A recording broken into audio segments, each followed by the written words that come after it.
goes on the left side, Brian? Good. L. L is for left. It's cool though. It took me a while to learn that part. Sometimes your beard gets in the way. Mine does.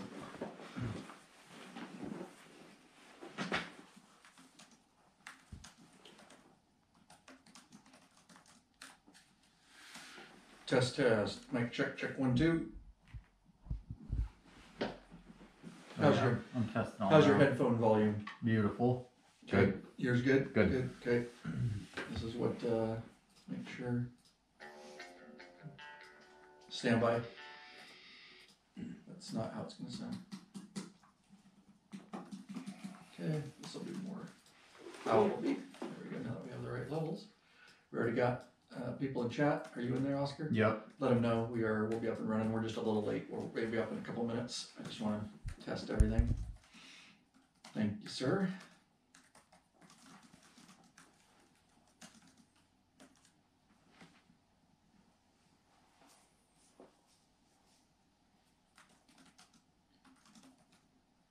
What in the hell?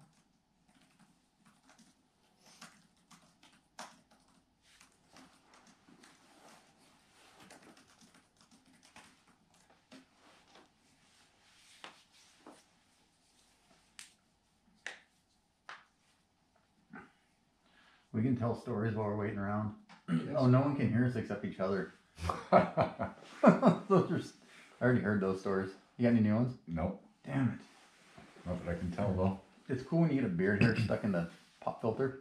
Yeah, it's a lot like when it gets stuck in the button of my Oh, yeah. Yeah.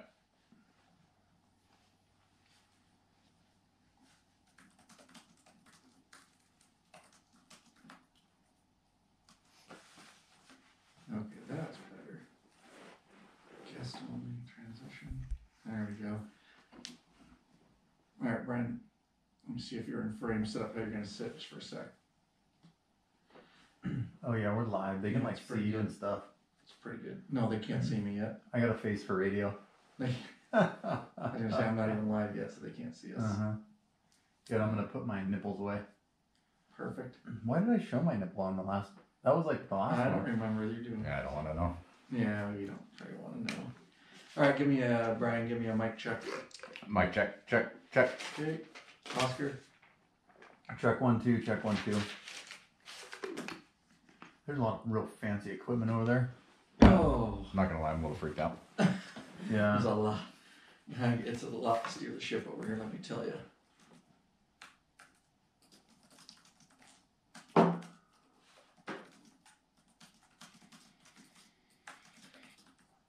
Alright, so do that. And then, last thing, we'll get our show notes up for you guys. Good thing I set up some of this last night, but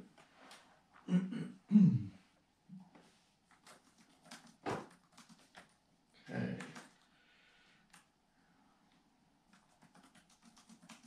Good.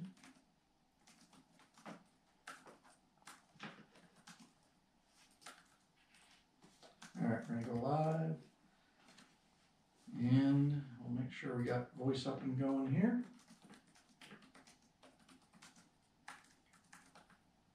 Test, test. We are just getting up live. Good. Looks like we got video and audio. So I will shut that down. And audience, we are live. Just let us know in the comments. Let us know that you can hear us worldwide. And we got good audio, good video, and all that kind of stuff before we get kicked off here. I'll wait for that. What is playing over there? I have no idea. Something is playing on Oscar's computer. Oh my god. Dude. How would it? Can you help him? What is it, dude? Please. I have no idea. Where's the, hold on. I heard it. I'm like, what is going on? Sounds good, everybody. We got a ton of guys, a ton of people in the chat. Ton of people in the live chat. Thanks so much for everybody being here. Bob Dawson says good audio. Thanks, Bob. Good. Good. Bob Dawson. Gary Jackson says hello from Cool Wet, Nebraska. I don't know if that, I don't know how to take that, Gary. Oh, like it's raining there, I think, is what he meant. All right. I know. Freaking off track and shit. No, it's fine. Bear with us. I'm just, we ran right up to the wire today, guys. not how I like to do it. Trying to rush and get everything up and going here. So That's because you had to feed me. no, well, You can't have me pass we out should have the been milk. eating at 5:15, That's so we okay. didn't have to rush. It's okay. It was I had, delicious. I had to make 2 runs for rice and beans. Oh, David Thompson says the audio and video is great. Thanks, David. all right, guys, let's kick it off.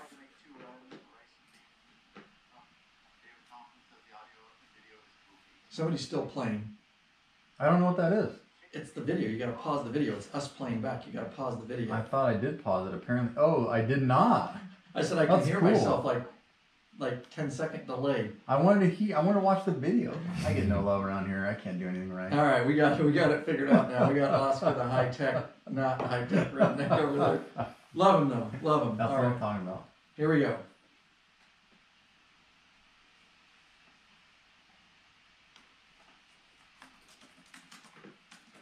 Oh yeah, once you've had rip rack, you'll never go back. The ultimate motorcycle luggage rack solution. Forget those messy straps and bungee cords. Go strapless with a rip rack, quick attach luggage system, and quality bag. Head over to lawabidingbiker.com/store and get hooked up now.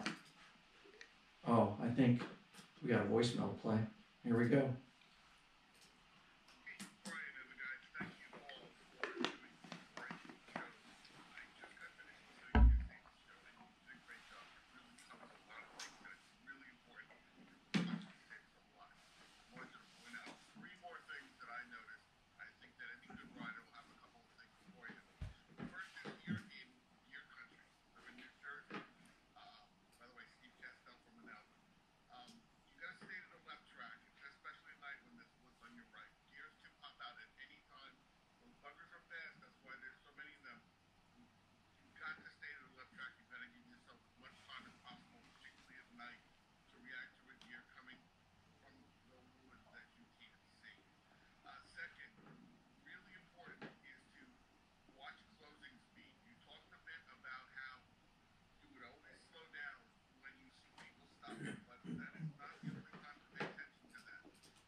Oh, thank you for the voicemail. lawabidingbiker.com/contact is he left a voicemail right from his computer, built-in microphone, free anywhere in the world.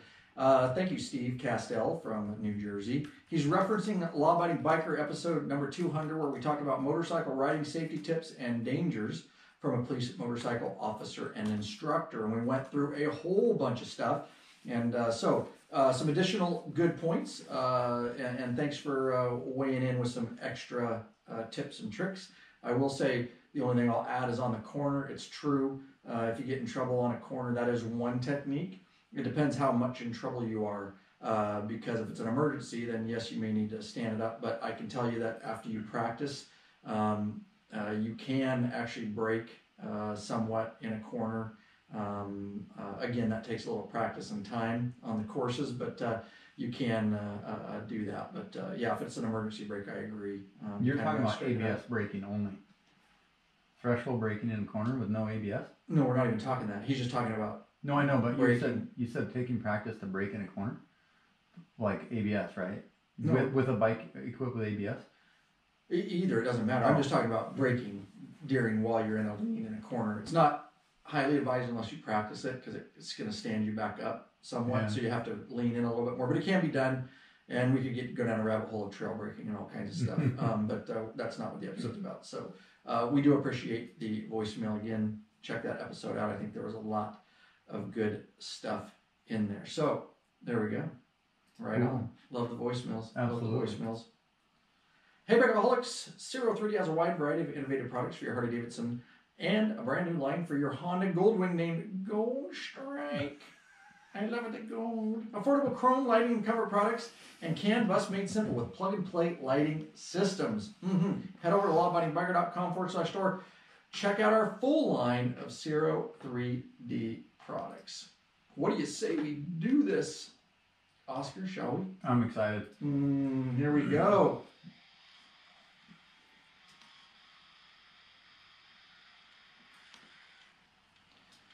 Welcome back, you freaking bikeaholics. This is the podcast for the motorcycle majority, the Big MM, also known as the Motorcycle majority. 99%. Oh, dang it. God! I was so close this time. God, Oscar! I know. I didn't practice ahead of time. It's total failure. I can't multitask either. I was reading on the screen thing. 99% is what he meant. Large and in charge of the motorcycle scene more than any time in history by listening to this very podcast, by being here. You're part of what we call the biker revolution. I was about to say that, and I was there. Biker revolution. That's right. Glad you're all here. We do have just one question for you before we get started. What are you waiting for, bikeaholics? Mount up and let us take you on another wild ass ride. Oh yeah. I didn't know. I never had that line before. Oh my God. See what happens. I know. It's already going downhill. Let's see if you can get this one. Okay, I'm ready. Welcome back. Yeah, Ryan Erlacher here. Also known as your high-tech redneck. Oh, yes.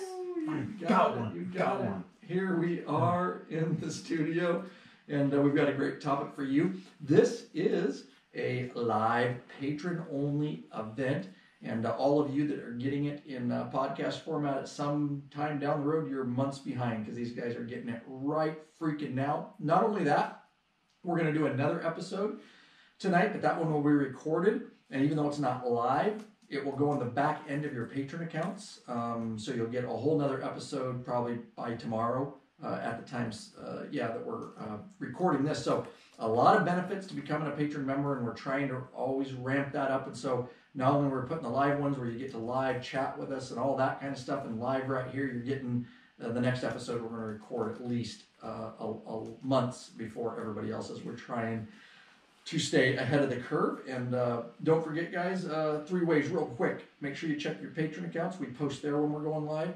Get on the free live email list, lawabidingbiker.com/live, and there's an email list in the upper right-hand corner. You can get signed up. We email you, and then we also post it in the private Facebook group. So 3 different ways coming at you so that you know we try to advise as many as we can that we are going live. There he is. You guys can see him on the video right there. Oh, that's right. I forgot where the video was. This is Oscar. That's one. That makes me 1 for 4 now, Greg. Damn it. Where'd you wave? Over there somewhere. Camera. I don't know what's going on. I have no idea. We love Oscar. He's in the studio, and it's always a pleasure to have him in here because he brings some good knowledge besides the tech stuff. Clearly. Oh yeah. Clearly, drag us down a little bit. Absolute failure on that. Special guest in the house. This is going to be a fun episode. We're going to monitor this chat. We're going to talk about a few things, but main topic today, when we get to it, is going to be special guest Brian. And in a moment, when we get into that, I will let him introduce himself. It's Biker Talk, and he has some motorcycle experience. Got into motorcycling. Actually, I won't tell you the rest, but he has been in a rather serious motorcycle collision, and so we want to break that down a little bit, and just all around good guy, as you'll see. So we appreciate Brian being here on a mic. We want to announce a new free video real quick, and this is an important one. So this is a video, how to install 03D Shock and Awe 2.0 on your Harley-Davidson and how to use the smartphone app. That's our updated kit, which is available in the Law Abiding Biker store. The whole 3.0 kit with the app, and you can do all kinds of different stuff. I've got them on my bike, and of course, in true Law Abiding Biker style, we break it down for you guys and show you everything if you want to get up and running. They are super high quality LED lights with a whole bunch of different patterns. They can bump with your music. You can actually use the microphone, and they can bump with whatever you're listening to. Tons of different colors, tons of different functionality. They've been all across the country. I've had them on for years. I had the 1.0 kit, now I have the 2.0, and they just keep on working in all different kinds of conditions. So check that out, and I will put a link to that video in the show notes after I do them for all you podcast listeners. And lawabidingbiker.com/whatever episode this number is how you get the show notes. Always, we love our sponsors. These people also made this episode possible. Oscar? All right, for our patrons, Bob Metcalf of Murrieta, California. Bob's a top tier patron. Oh, wow. Wally Patrikowski, right? Paciorkowski, something like that. McKeesport, Pennsylvania. Wally's also top tier. And John Slice of Norcross, Georgia. Jerry Moore of Sioux City, Iowa. Gregory Baxter of St. Clair Shores, Michigan. Tim Buick. Nice. Of Baldwinville, New York, top tier. That's right. Why don't you finish it up? Lavelle Allhoft of somewhere. Kenneth D. Oh, yeah. Sorry, Lavelle. We screwed those notes up. Kenneth D. Wheeler of Rosella, Georgia. Bill Kremer of Centerville, Utah. Bill left for a little bit, and now he is back. Glad to have him back. Lawabidingbiker.com/Patreon is how you get involved. That's right. Pledge a certain amount per piece of content. No risk to you because you can put a monthly cap. We certainly understand the family budget. There are benefits. T-shirts, stickers. You get access to these live video broadcasts and live chat. You get episodes early, and you get in the private Facebook group, and you can have access up to our premium videos up on request for those top tiers. So there you go. We have been ramping the patron stuff up. Got a bunch of patrons in the chat here. Good to see everybody. Let's see who we got, and we'll dive right in here.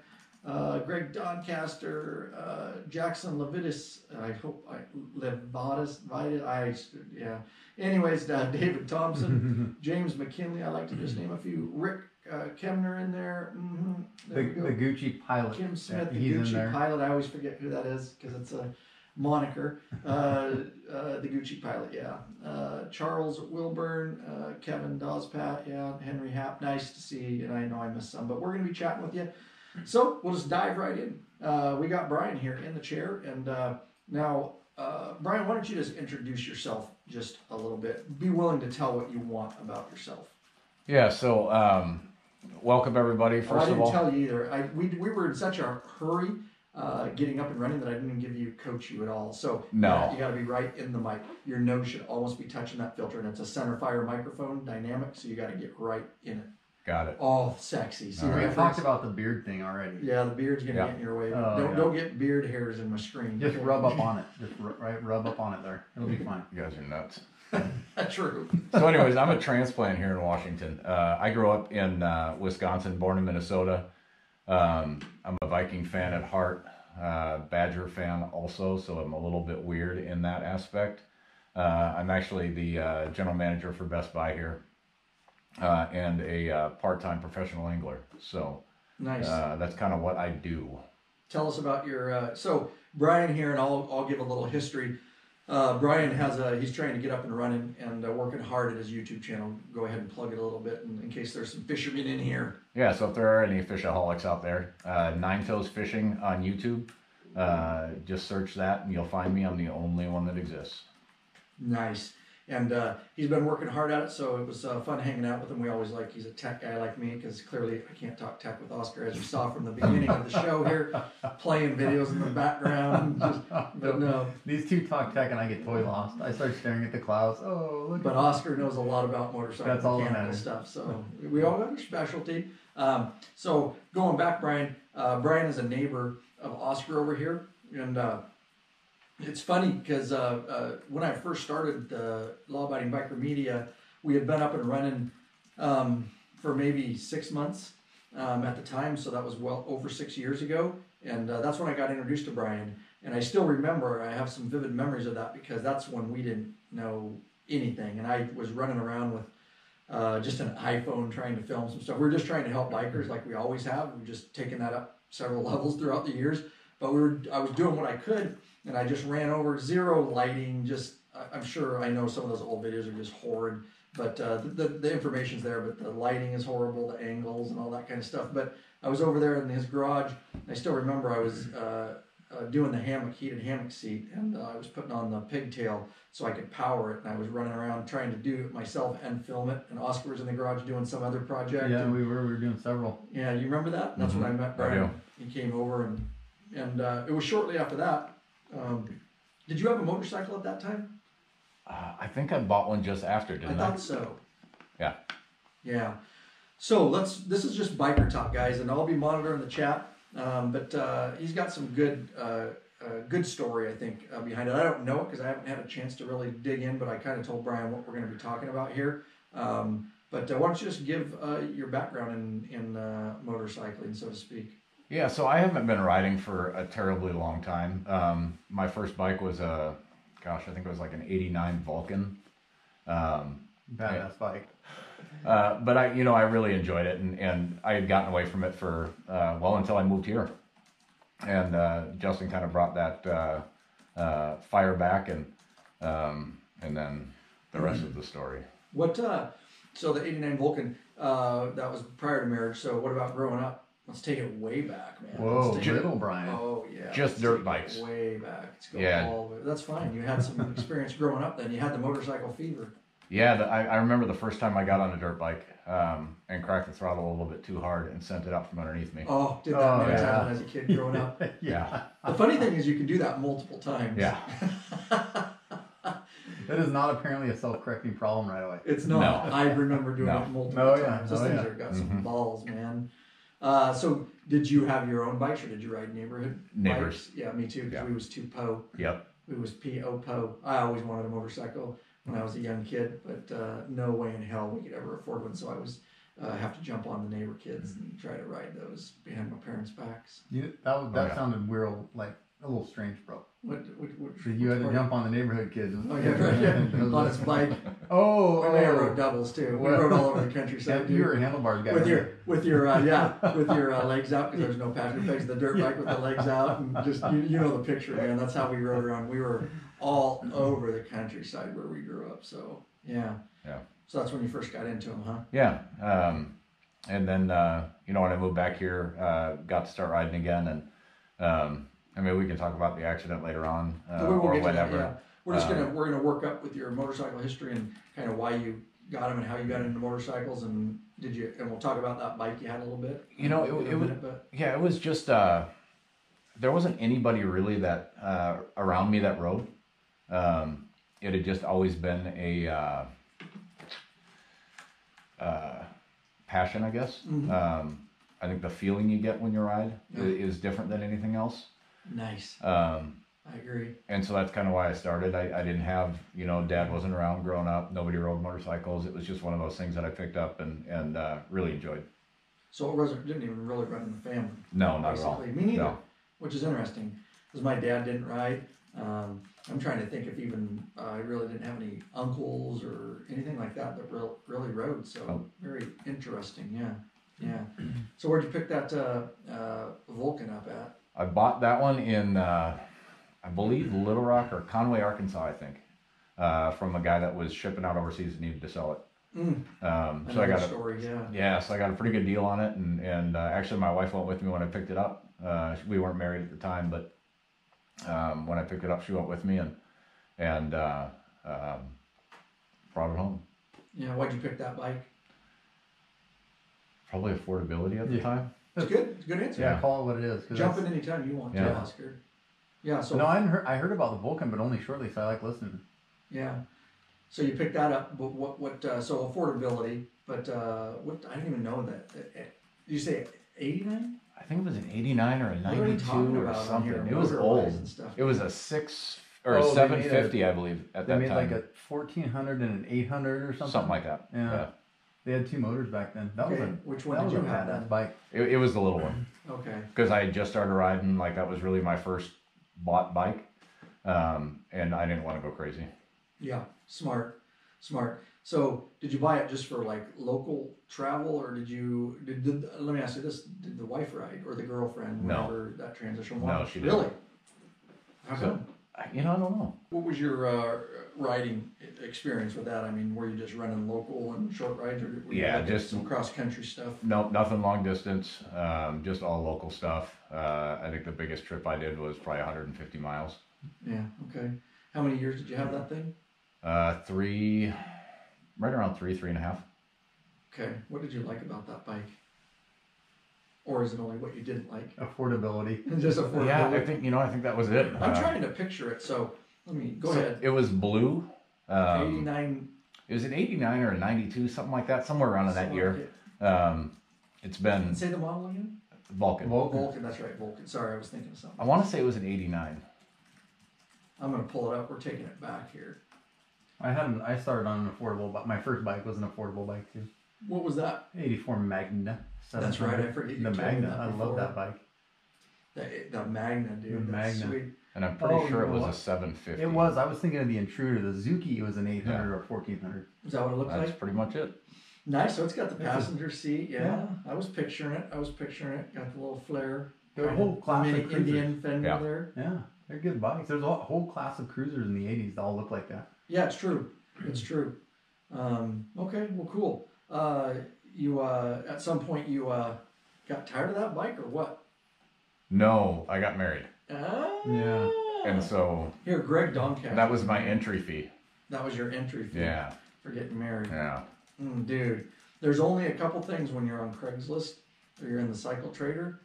Baby on the way, just got married, or shipping overseas. Right? Yeah. Greg It's always family. Mom, girlfriend, or Uncle Sam. Right, yeah. Good point. Greg Doncaster, what did he say? 1750cc Honda 1974. Nice. Well, I threw out the, what was anyone out there have a affordable first bike? So we're getting a list of them, which the Interceptor was that was a badass bike. I'm looking at some of these other ones. This is fun. Edward, this is taking it back, man. Yeah. Edward Lake, a 1983 Honda Nighthawk 650cc. Dude, yeah. those were cool bikes too. And you know what? Chris Lezak, 83 Kawasaki 454. Kevin Dawspat, my second bike I rode was my dad's Yamaha Virago 1100. The old Virago, man. The Viragos were awesome. I saw a Virago riding around 2 days ago when I was out working, dude. Yeah. A freaking Virago went by. They still, they were good bikes. Just a basic B-twin or whatever. Well, Indian John had one. He did. Yeah, His was Virago. like a 1913 or something. Virago. Oh yeah. It's funny, the old Viragos, dude, because the guy rode by me. Remember, we used to tease Indian John because the handlebar. I'm sorry, I love the Virago, but those handlebars are jacked, man. And they're right in here. Yeah. It looks like you're playing a little video game. He was riding by with those little handlebars. They're just the most awkward handlebars you've ever seen on a motorcycle. We used to go by John. Remember, we'd go by with no hands on cruise control. We'd go. It was like someone wanted to make a beach bar, and then they're like, "Oh, we don't have enough room. Let's squeeze them in a little bit." No shit. That's terrible. They're just a horrible handlebar. It's one thing that you know it's a Virago though when you see somebody riding down the street like this. Yeah, they were turned back and down. I mean, it was just crazy. Awkward as shit. I sat on that bike and I'm like, this is awkward, man. Bob Dawson, 883 Sportster. William Shriver says he had a lawnmower engine on his bicycle. That's classic. That is nice. That is affordable. That's affordable. Yeah. That's affordable. We had the little scooters around the backyards and stuff the friends did. Yeah. How about a 69 Honda 350 says Rick Ken there. Was that a Scrambler, Rick? 350 or so, as I recall. That had to have been old Scrambler. 97 Sportster says Charles Wilburn. 1200, I think. Yeah. So not old school. Well, it's 20 years ago. Yeah. I mean, that counts as old school. Tell me this. Speaking of all the patrons in here chatting, I just wonder, because there's something kind of nostalgic about your first street bike. Yeah. Do you wish you still had that bike? Not that you would ride it, but do you just wish that you still had it? Yeah, I think everybody has that, right? But we all don't do it. No. A lot of us. Hardly. No. Money? You know, I liken it a lot to getting rid. So I just got rid of my first ever bass boat. Mm-hmm. And I have the same feelings, right? I want it back in the driveway. You just want to touch her and caress her. Yeah, but there's something exciting about the new one. Right. And I think that's the draw. Yeah. And money. I mean, when it comes down to it, we can all say, yeah, of course, it's not always economical, affordable to keep a bike when you need to sell it for some money to put down on another one. So aside from money, I think, tell me what you guys think in the chat, or you listening in podcast format later.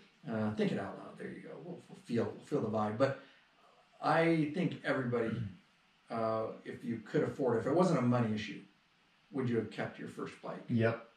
Here. Yeah, I agree. So this is an interesting story. Oscar, you'll love this. And I was going to put it on my Instagram and stuff, and I freaking forgot. I was too busy. So speaking of, I shouldn't say my first bike. I should say my first Harley, because I rode motorcycles and sports bikes and stuff like that when I was younger. But my first Harley, and I've talked about it on the show before. 05 Wide Glide, beautiful. I did all the work on it. I tricked that thing out at 8 hangers. I did some, just moving all kinds of stuff and chrome everywhere and specialty levers and pegs and license plate frames and some LED lighting and a badass headlight. And it was a beautiful bike. It was like a blue and it had a flame pinstriping on it. Anyways, that bike, and again, you're gonna find this because we go off on, I love stories like this, and so I go off on tangents. I told him we get off track. Oh yeah, this is biker talk, man. Absolutely. So that 05 Wide Glide, I had to sell it. I traded it. So it went to our local dealership, and I only had it for a couple of years, I think, 2-3 years. And the guy that bought it, that bike is so badass to this day. And I'm not just saying that. I really put that bike together nice. That's where I really learned how to work on Harleys. That was before I started the YouTube channel, the podcast. People told me, there's all kinds of, like we talked before, oh, you need dealerships and blah, blah, blah. Right. So I brought it home. I said, that's bullshit. Right. And I just tore that thing apart. I had it down in the frame so many times, and I just customized the shit out of it. I'm like, okay, we can help people do this. But so that guy is sold within like 1 day. As soon as I traded it, it was gone like the next day because it's really cool. That guy rode the shit out of it. Saw him all over town. Pulled up next to him on my police bike on 2 different occasions, and I was like, hey, it's my old bike. How's it still running? And he's just loving it. He wasn't a long distance rider and it wasn't set up for that, but he rode all over town. So it was fun to see it and recognizable. He lived out in our way, in this area, our way. So all those years I see it off and on. I hear people tell me, hey, I saw your bike in town again 2 weeks ago. I go into Owens, the local Harley dealership, and one of the mechanics there actually texted me a picture. He goes, dude, your bike's still here. It's here, or something like that. I didn't know if he was working on it. So I went down, and I'm back there getting my police bike serviced. We have to have our police bike serviced there. And he tells me, he goes, it's on the floor. I go, no, the guy's, he put it up, he's selling it. He's getting another bike. He's like, holy shit. What's the first thing that came to my head? Yeah. I got to go buy that fucking thing back. Yeah. I wasn't going to, in my mind. My mind wanted me to, but I needed to see it. And so here's what happened. You'll like the ending to this. You won't like the ending because I probably wouldn't have bought it.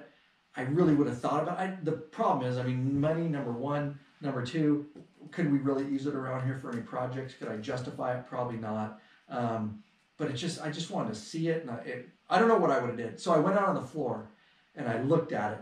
And first thing I walked up and I grabbed the tag, right? I got to see what they're selling it for. It's not going to be that expensive. That bike would go for $7, something like that, $7,000 maybe. I grabbed the tag.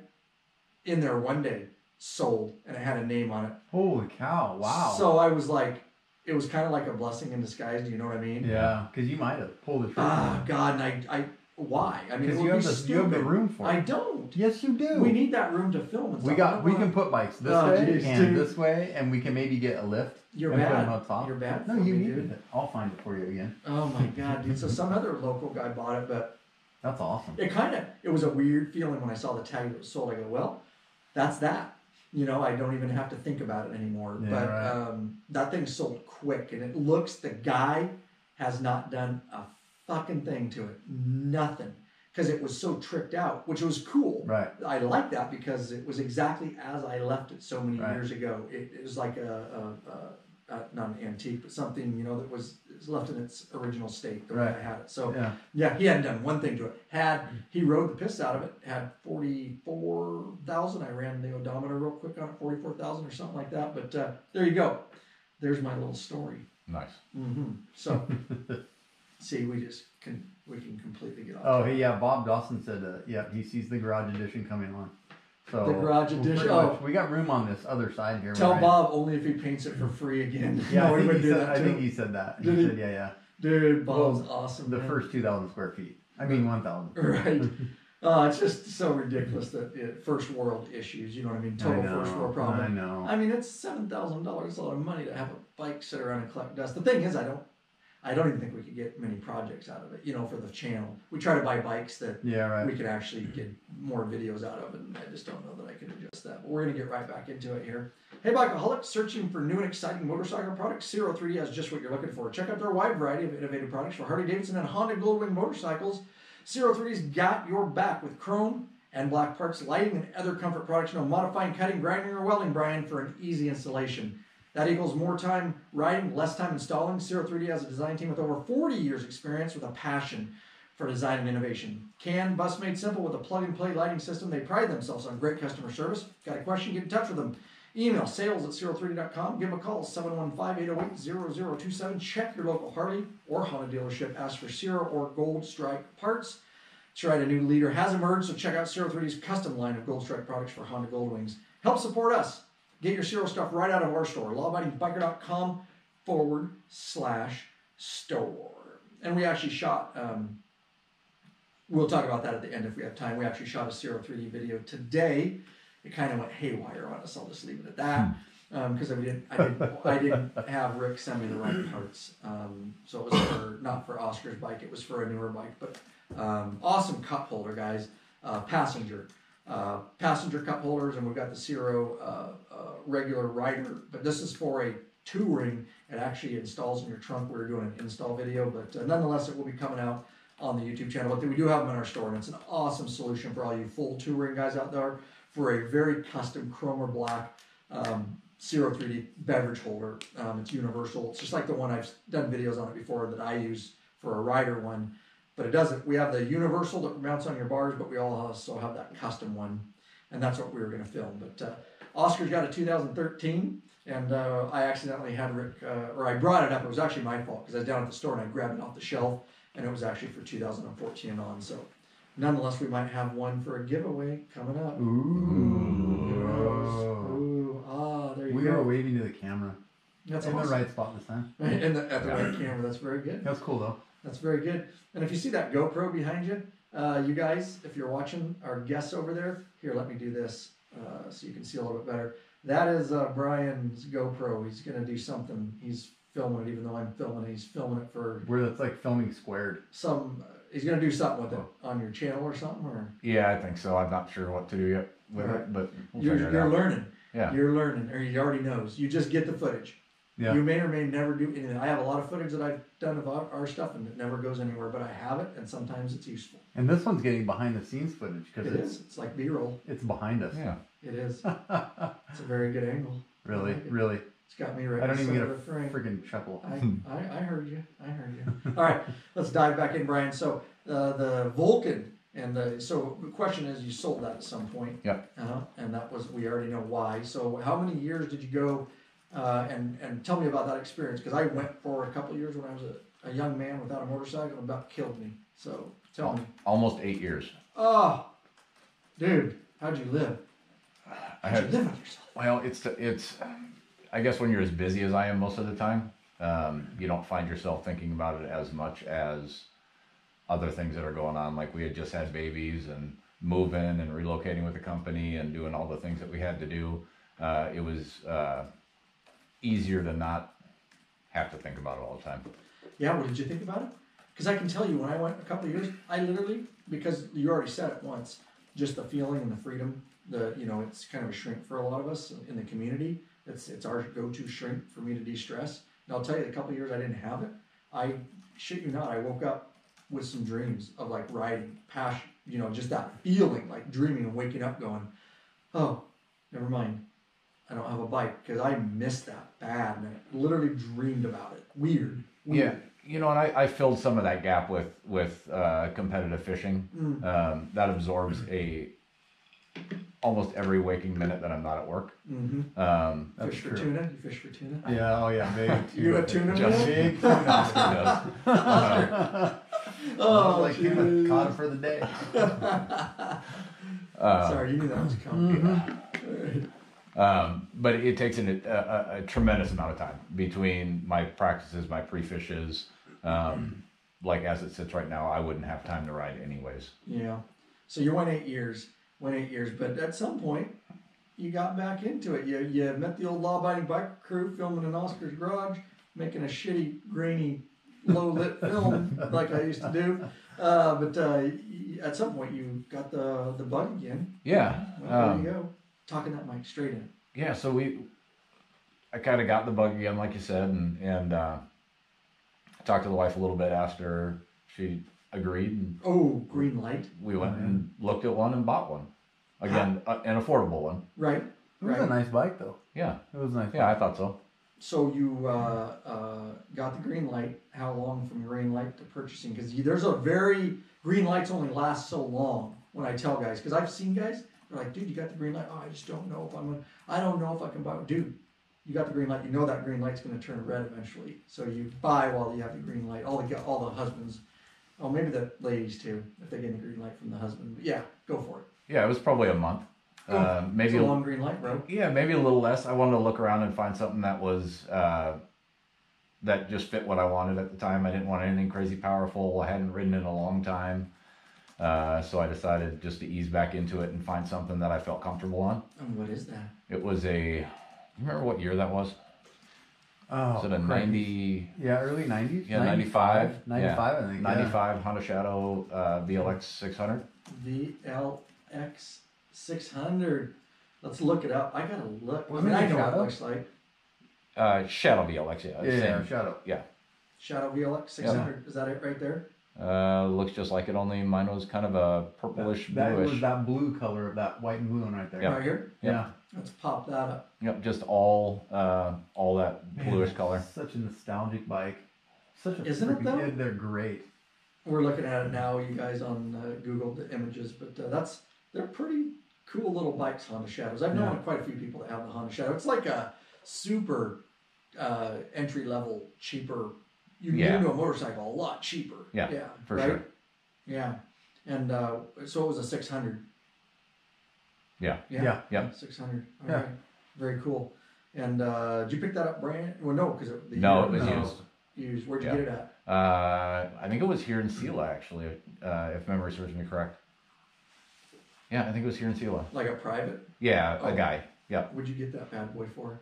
I think I paid $1,700 for it. Isn't that crazy? Yeah, great bike for $1,700. It is. It is. It gets your knees in the breeze. Yeah. And for all intents and purposes, they run great. That's not something I'd want to go cross country on. You could. Yeah. Maybe. No, not the most comfortable thing in the world. No. Yeah. What's the tank size on those things for? 4.2 quarts. Yeah. About a quart and a half. About a quart and a half. Nice. And so you got this bad boy, and what was your intention when getting it? Just to kind of ease back into riding, or did you want to do some touring, or you were talking to Oscar at this? Was that one of the reasons that you got back into it, or were you going to do it anyways? Probably the biggest reason, yeah. Really? Yeah. So you had a neighbor. I'm just curious how you ever even liked him. Like, well, I'm surprised the first time you met him as a neighbor. I'll tell you a story. So please do. Please indulge us. There's many stories. 5 years ago, I moved here. It'll be 5 years in May. I pulled up in, what did I have, a 72 Chevy. That truck just was a junk pile of truck. That truck was badass. Rebuilt engine, good truck, just looked terrible. Oh yeah, the body was a little rough. Yeah. I pull up in the driveway, I get out, I'm just exhausted from going back and forth on the other side of the mountain to moving here. This is the first weekend I had finally got to come see the house. And I showed up in a ratty t-shirt, torn up jeans, beard down to my knees. And I just remember I pulled up and I see Justin's squad car sitting out in the road, and I'm like, fantastic. This is gonna be terrible. And then he's standing in the driveway. No, I was standing with Mikey next door. Oh, maybe that's what it was. Typical, standing with my other neighbor, him leaning over the fence and me standing there talking. We're like, wonder if they're ever going to show up, move into the house, because we got to know the manager before him lived there. And then there he shows up, beard down to his ankles. Yeah, so you did? I had a giant beard. I never it was got amazing. to see that. You must have shaved that before I met you. Yeah, I kind of go back and forth. You I had it can one grow it at in a like time. 15 minutes though. Yeah. Nice. So yeah. So I get out of the truck and the first thing Justin ever said to me was he put his arms out and said, "Welcome to the hood." And at that moment I was like, yeah, we're gonna be all right. Nice. That was fun. So it must have been, you moved in, so it was a little bit after that we actually, I don't know how long you'd been in there actually when we first came over. It wasn't that long. No, couple months. Yeah, maybe. Did it you wasn't move that in long. like in It April or was something? April or May. Yeah, I think we signed our lease in May, so I think it was May. Oh, Good. Sorry I'm listening to interrupt because I got to catch on this chat. Tim Tilson is in the chat. So we were talking, excited. I'm not going to get really off track. I'm going to jump back in. You're fine. Try to grab some of this.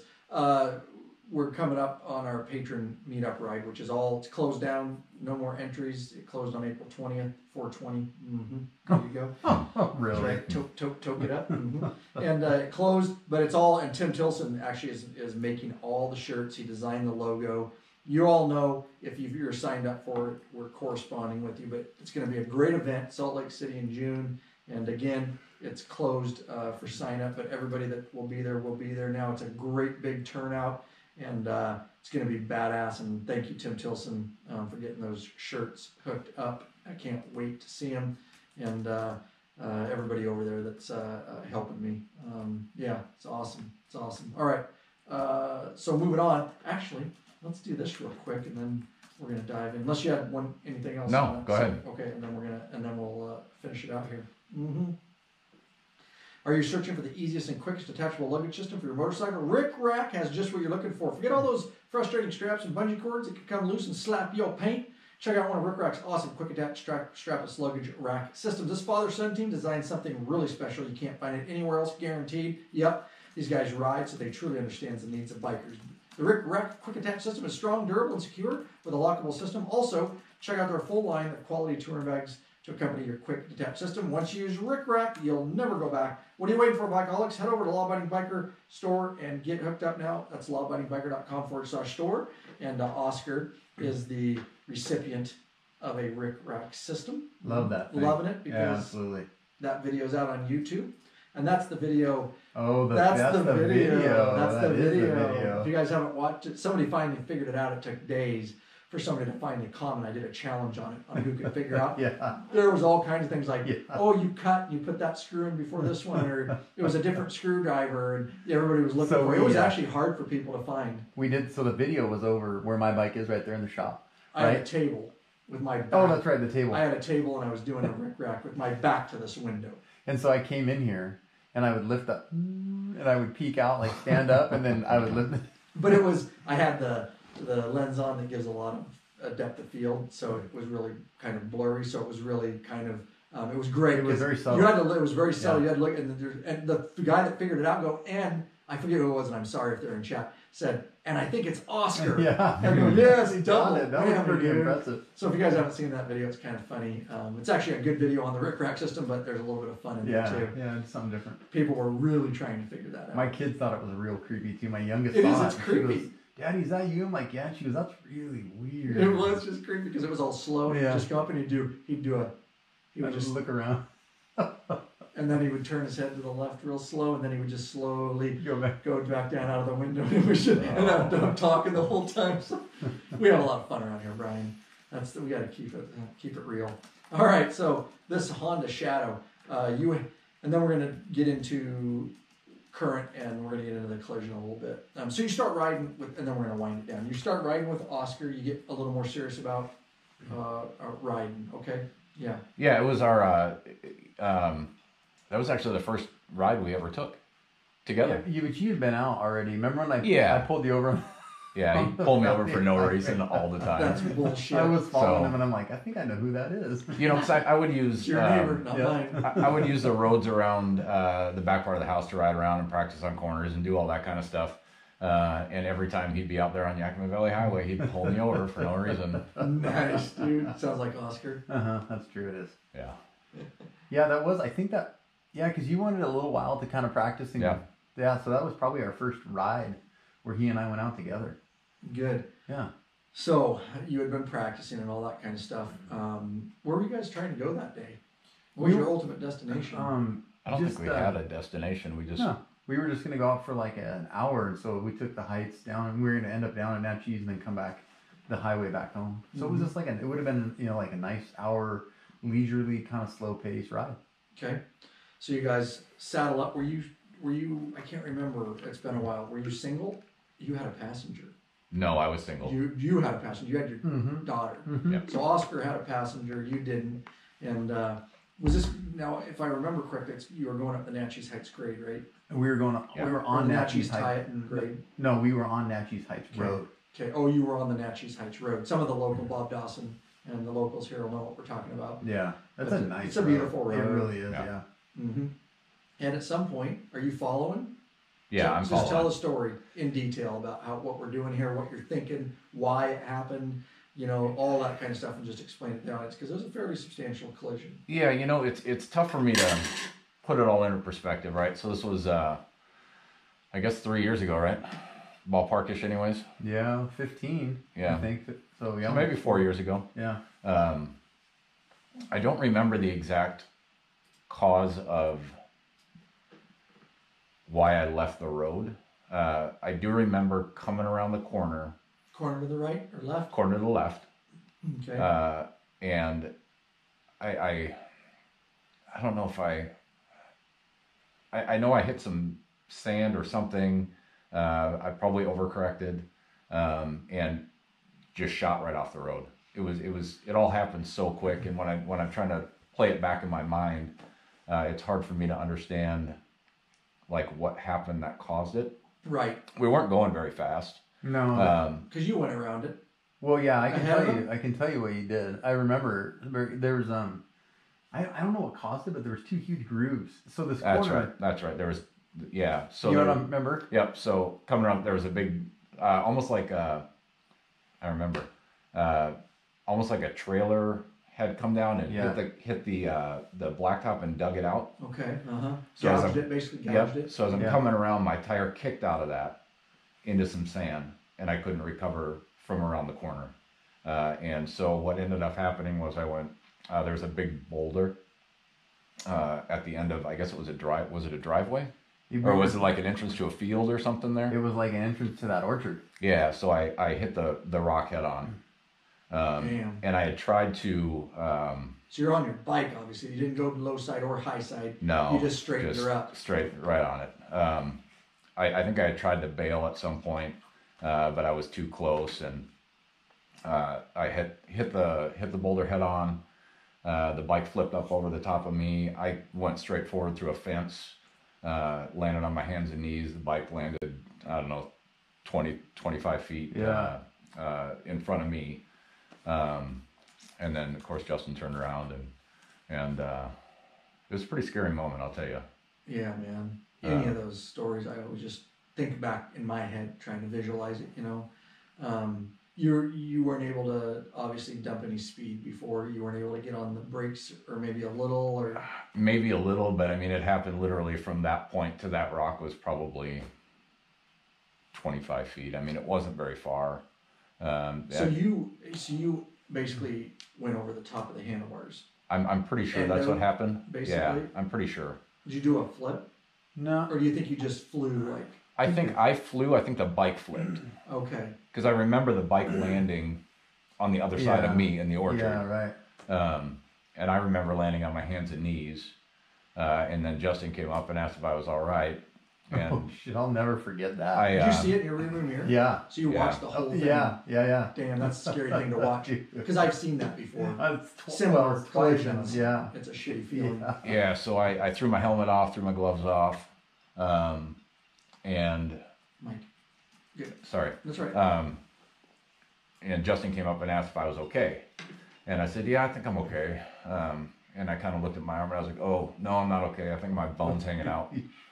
Damn, dude. He was like, no, it's not your bone, it's your veins. Yeah. So it had flayed my arm. You maybe kind of see it there where it flayed it open. Scars on his left arm. For the podcast audience that's not watching a video, right at the pit of his elbow on his left inside of his arm. And it basically just flayed the skin open, and luckily didn't cut anything on the inside. All the veins were just kind of hanging there. Everything was fine, broke a bunch of ribs. This went through, I believe, the left side mirror broke off. It was either that or it was the windshield. I think you're right. I think it was the mirror. Yeah. That's what flayed it. I think so. I don't really know what it hit. And then I went through a fence, and I think that's what broke the ribs. And then the reason why Nine Toes Fishing was born is because I ended up losing a toe over it. Yeah. Tell us about that, though. The toe part? So, because we kind of glanced over that. Yeah, so I think what happened was when I actually hit the rock, I think my the peg smashed into the bottom of my foot so hard that it dislocated the joint right where it joins the foot, and it put that bone on top of the other bone.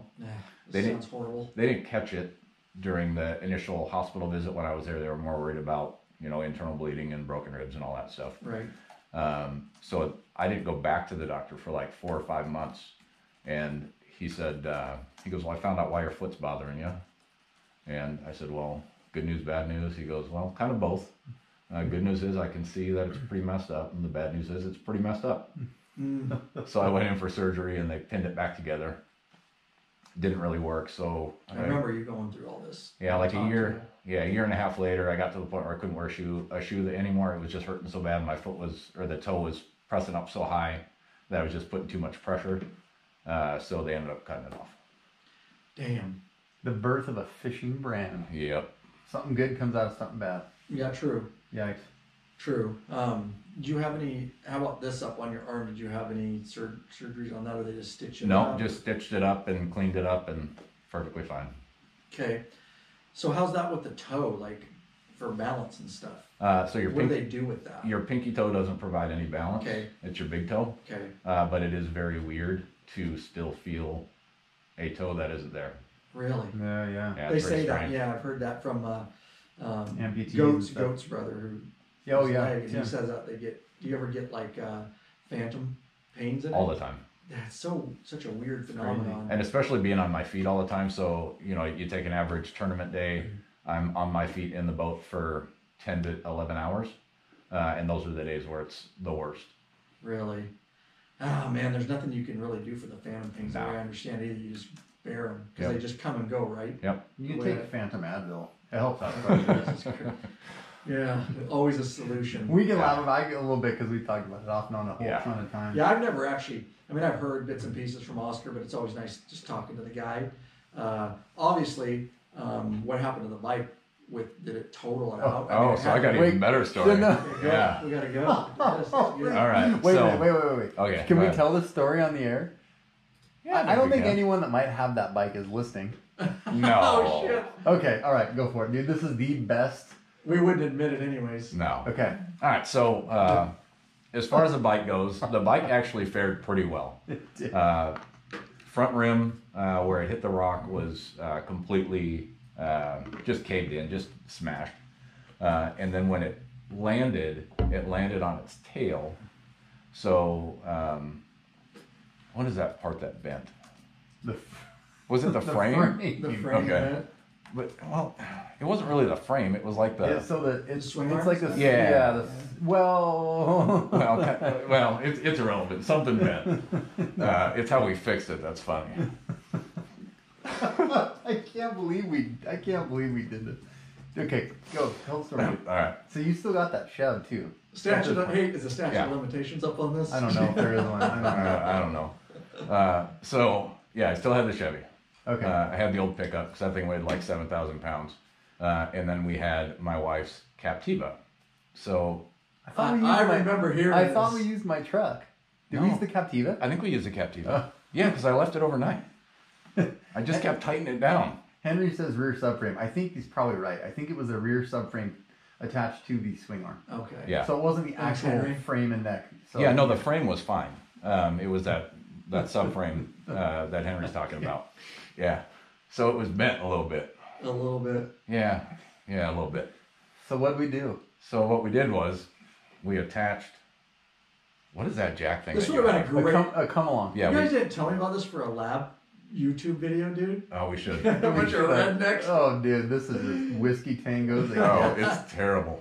So we took a come along, and then we attached one rope to my toe chain. Oh, your toe chain to one end of the wife's car, to the bumper of my truck, and then the motorcycle in the middle. You guys wishbone and it? then and left it. I can't believe because we kicked around. Was this in your neighborhood? In front of the house. Yeah, right in my People were driveway. watching. In front of that. Yeah. Oh yeah. We kicked around forever how to. I had to call the police on you. You got two idiots out here wishboning a motorcycle. And he was like, "Well, I don't," because you couldn't get the part. There was some issue why we couldn't fix it. And so we're like, how are we going to bend this back? And we tried like a big pry bar. We tried all kinds of stuff. And then finally we're like, hey, we can just string it between two big heavy objects and then just crank it down with the come along. This is a whiskey tangle frame pulling. Yeah, so do you guys ever take measure out so you made sure and got it right? Your Laser levels. yeah, laser levels. So we take that all and I'd leave it overnight and undo it and come back the next morning and nope, still got to move a little bit more. So then I'd crank her down even tighter, leave it, come back the next morning, a little bit more until finally we got it straight. So you put the fender back on. Why didn't you do it all at once? You just did it day by day? Well, because you can't. You got to bend. Yeah, because slow. Like I tried to just bend it down or crank it down, and then it would just kind of pop back. So we just let it kind of yeah, because that's a safe way when you're doing that. Right. Yeah, because that's how they train. Because you have to measure it degree by degree when we're training. This is ridiculous. Oh, I wish I had this video, dude. That would have been so funny. Oh man, I just can't as a total vlog. Just because. Yeah, it might have been. You didn't call me, dude. I don't even know what I was thinking. I don't even know if that was legit or not. But no, it was straight. not legit. But yeah, it straightened it right out. Went perfect. Fender went right back on. Everything was great. Really? Yeah. I think you actually told the guy that it got straightened. No, totally did. That it was broken. With a frame puller, you don't have to tell him what kind of frame puller. Yeah, no, it was straightened. Pulled by a frame puller. Yeah, it was fine. It was. Oh my god! To this day, I can't believe we did that, and it worked. Yeah, worked great. Worked great. So then I wrote it a little bit more after that. Oh, did you? I did. Yeah, tell me about that. Extremely nerve-wracking. Really? I got to be honest. He really tried. He tried. I did. I kept it for. No, he didn't ride with me after that, but I wrote it probably for, to preface this, in the hospital as I'm laying there, freaked out of my mind, right? The wife comes in and says, the very first thing she said was, "Don't sell the motorcycle." Mm-hmm. Yeah. And so to hear that was mildly reassuring, but in my brain I'm like, I don't think I can get back on. And it took a little while. I shouldn't say it took a little while. I got on it fairly quickly after that. It wasn't terribly long. I mean, we had to straighten the frame out. That took a couple of weeks, but right.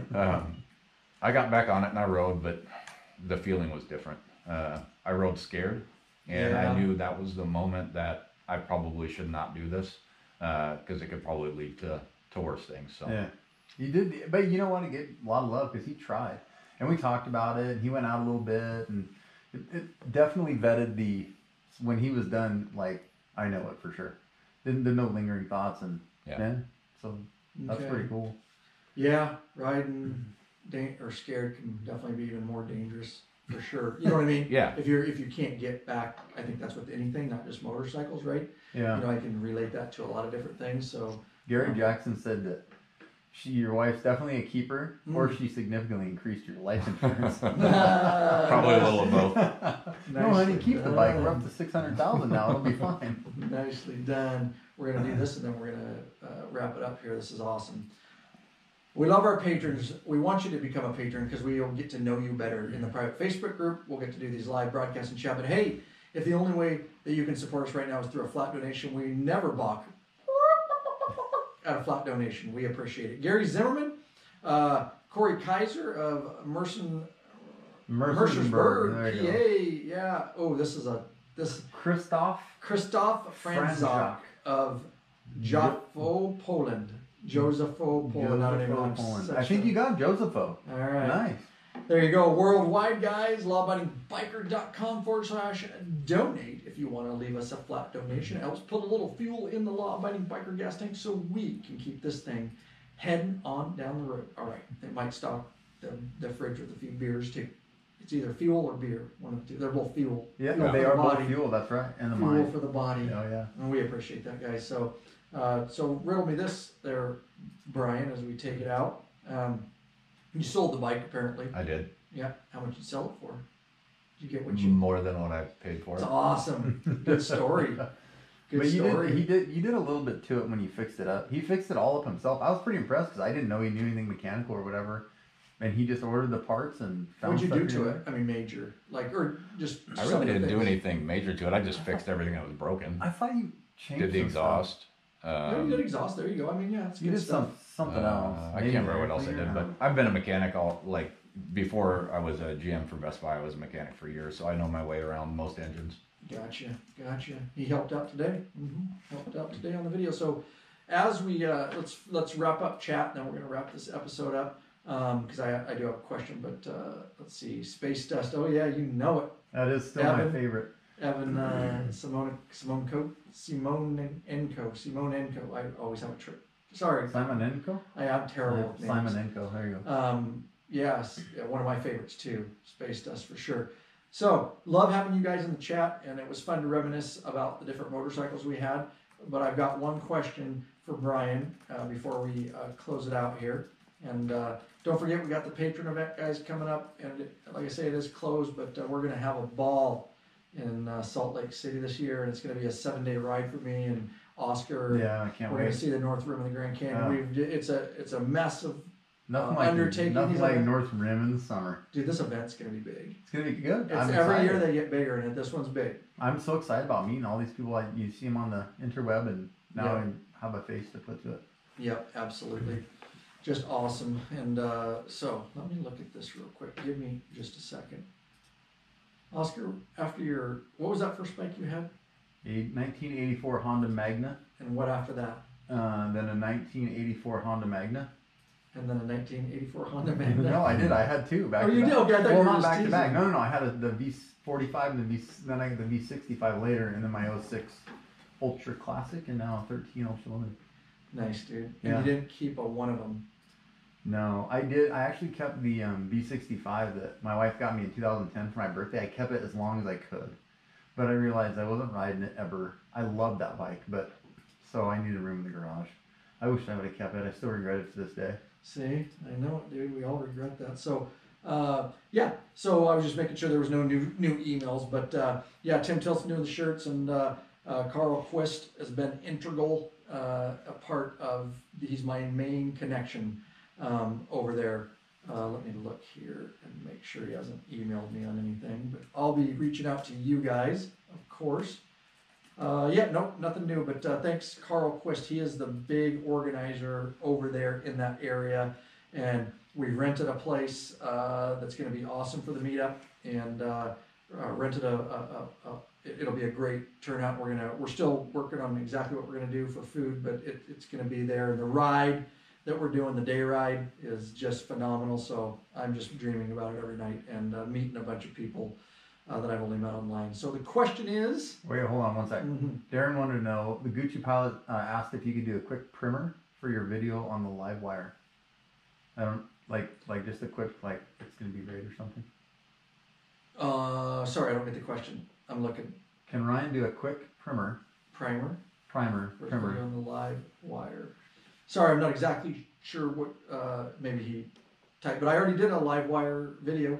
I did a complete, it's on the YouTube channel. I did a complete test ride review.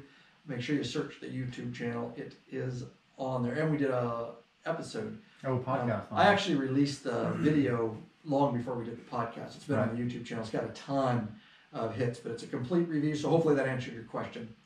The question for you is, as we take it out here, you sold your motorcycle. I know you're, aside from being into fishing and all that, will you ever, do you think, buy at some point in your life, try to get back into it? Yeah. Or are you just done? No, I think so. I've thought about it quite a bit lately, and I'm actually kind of partial to that black Harley you have over there in the corner. The 16 Lowrider S. Yeah. You ever want to ride it? You can ride it. Give it a shot. Yeah, it's got a 110 in it. it's a good looking It's bike. got a lot of motor. Yeah. It's awesome. It is. She's a little, runs like a rape date. Yeah. So you may. I appreciate it. You may. And as far as you just have nothing in your near future. Nothing. Plan, but it's a pot you haven't Yeah. like went, nope, I will never ever, I'm done. And which is fine. It's your answer.